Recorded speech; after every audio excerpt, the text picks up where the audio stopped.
Another day, another mini vlog. Good morning mga mamshi ko.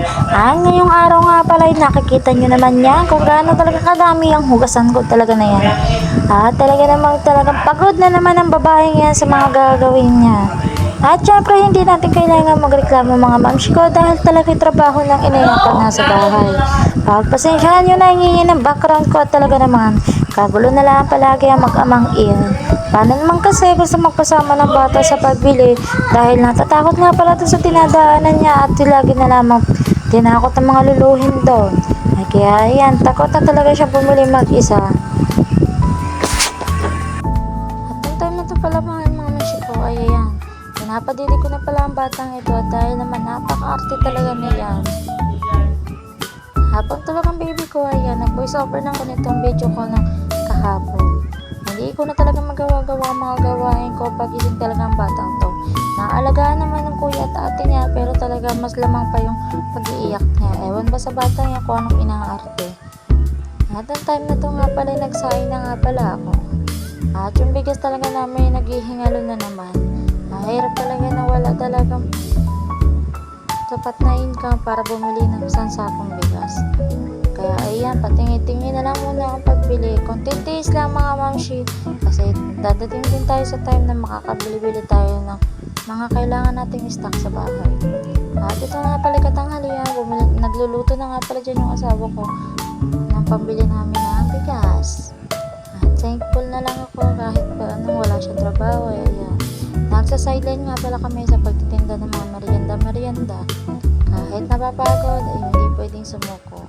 Dahil may ginalamat masipag na rin magtinda, magbalot, magluto. At minsan, pag wala talaga yan at nasa-sideline, ako lahat ang gumagawa niya pagluluto na yan. At ito nga pala, nakaanda na nga pala dyan yung mga gawain ko pagluluto ng gulay.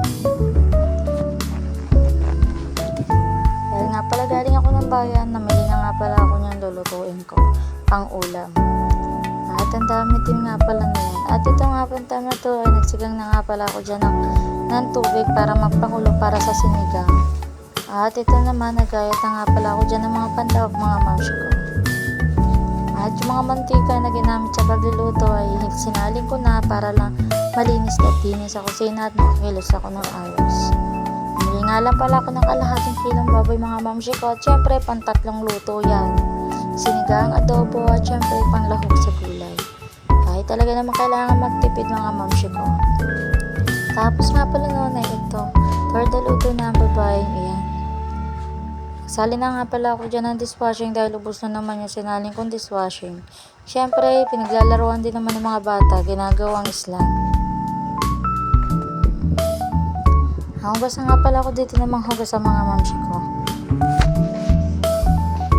At nakapagsaing na nga pala din akong time na yan. At itong time na to nga pala, ayan, naglinis nga pala ako dyan ng CR mga mamshi ko. At naglinis na naman ako din sa kusina.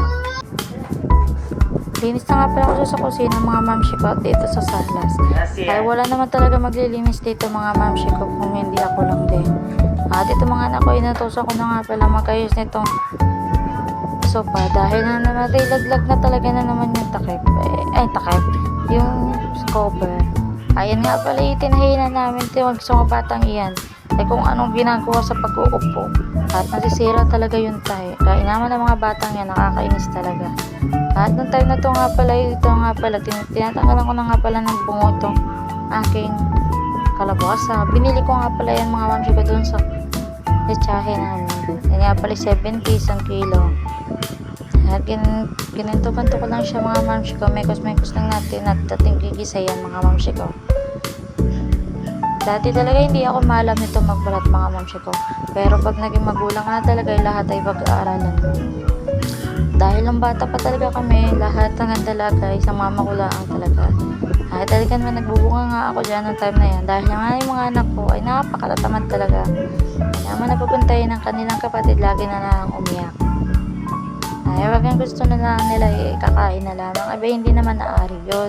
Kasi hindi naman talaga dalawang katawan ng kanilang ina. At nagmamadali na nga pala ako dito baltan to dahil yung anak ko nga pala talaga umiiyak na. Ang time na to nga pala nagluto na nga pala ako. Kinayat-kayat ko na din nga pala dyan mga mamshi ko yung karneng itinabi ko kahapon. Ilang piraso to? Mga 5 piraso to. Dahil Dahil yung kalahating kilo lang mga mamsi ko, hinati ko talaga siya tatlong luto. Siyempre, kailangan natin magtipid mga mamsi ko. Lalo na 3 araw nang walang sideline si Mister at ayun, tapos sa paninda na lang tubo-tubo yun ang aming ginagastos. Kaya kailangan talaga magtipid-tipid mga mamsi ko. Kung saan makakamura at makakakain din naman ng ayos, doon tayo. At time na ito nga pala, ako nahiyamot at kinuha ko na itong anak ko. E paano ba naman pinapabayaan na umiyak ng umiyak? Baka kasi sipunin mga mamsi ko, yung mahirap na pag nagkasakit ang batang to. Tapos ko templahan ng mga iluluto ko ngayon mga mamsi ko. Ayan, nalikuhan ko ng mga palang time at ito yung bata habang yung aking kalabasa ay nakasigan pa.